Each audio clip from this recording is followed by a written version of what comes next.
Rail के पटरी पर आखिर क्यों होते हैं ये पत्थर, और आखिर क्यों एयरप्लेन्स की विंडो गोल होती है, और सबसे आखिरी सवाल, कीबोर्ड पर सिर्फ F और J की पर ही छोटा सा उभार क्यों होता है। अगर ये सभी सवालों के जवाब आपको जानना है तो बने रहिए इस वीडियो के अंत तक। नंबर 1, क्या आपने कभी गौर किया है सीमेंट से बनी सड़कों पर ये छोटे छोटे कट क्यों बने होते हैं। लगता तो है बस डिजाइन के लिए है, लेकिन असली वजह जानकर आप हैरान रह जाओगे। असल में जब भी सीमेंट का रोड बनाया जाता है तो धूप में ये फैलता है और ठंड में सिकुड़ता है। अगर ये कट ना हो तो फैलाव और सिकुड़न के कारण सड़क में बड़े बड़े क्रैक आ जाते हैं। इन कट्स को एक्सपेंशन जॉइंट्स कहा जाता है। ये सड़कों को फैलने और सिकुड़ने की जगह देते हैं ताकि पूरी सड़क टूटने की बजाय सिर्फ इन जॉइंट्स पर हल्की लाइन दिखे। यानी इन छोटे छोटे कट्स की वजह से ही हमारी सड़कों की लाइफ कई साल बढ़ जाती है, वरना हर सीजन में रोड उखड़ जाती। तो अगली बार जब आप सड़क पर चलेंगे और ये कट्स देखेंगे तो समझ जाना ये दरार नहीं बल्कि रोड की सेफ्टी शील्ड है। नंबर 2, जब भी आप एयरप्लेन में बैठते हैं आपकी नजर सबसे पहले बाहर झांकने वाली खिड़की पर जाती है। लेकिन कभी सोचा है ये खिड़कियां हमेशा गोल ही क्यों होती हैं? क्यों उन्हें स्क्वायर या रेक्टेंगल शेप में नहीं बनाया जाता?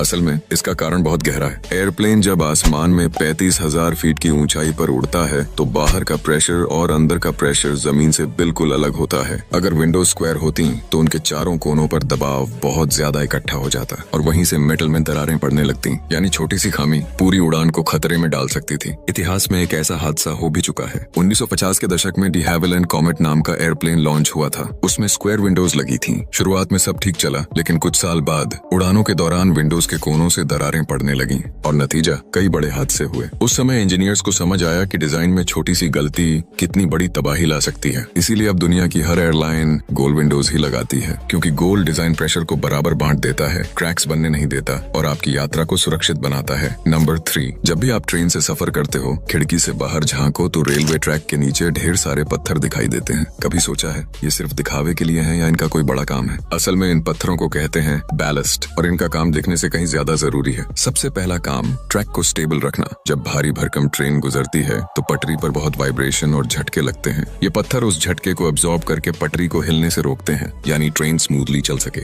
दूसरा काम पानी को बाहर निकालना। मान लो बारिश हो गई, अगर पटरी के नीचे मिट्टी भर जाएगी तो पानी जमा हो जाएगा और ट्रैक कमजोर हो सकता है। लेकिन पत्थरों के बीच गैप्स होने से पानी आसानी से बाहर निकल जाता है। तीसरा काम जंगली घास रोकना। अगर ट्रैक के आसपास घास या झाड़ियां उग जाएं तो मेंटेनेंस मुश्किल हो जाता है। पत्थर जमीन को ढककर ऐसी अनवांटेड ग्रोथ को रोकते हैं। और चौथा काम ट्रैक अलाइनमेंट बनाए रखना। हर ट्रेन का वजन हजारों टन होता है। इतना भारी लोड बार बार पटरी पर पड़े तो वो धीरे धीरे नीचे धंस सकती है, लेकिन बैलेस्ट उस दबाव को चारों तरफ बराबर बांट देता है ताकि पटरी सीधी और मजबूत बनी रहे। तो अगली बार जब आप ट्रेन में सफर करें और नीचे ये पत्थर देखें तो याद रखिए ये सिर्फ साधारण पत्थर नहीं बल्कि आपकी यात्रा को सुरक्षित और स्मूथ बनाने वाले अनसंग हीरोज हैं। तो दोस्तों ये थे 4 दिमाग हिला देने वाले फैक्ट्स, लेकिन मजा अब आएगा अगली वीडियो में जहां हम डिस्कस करेंगे आखिर ज्यादातर दवाइयां सफेद क्यों होती हैं।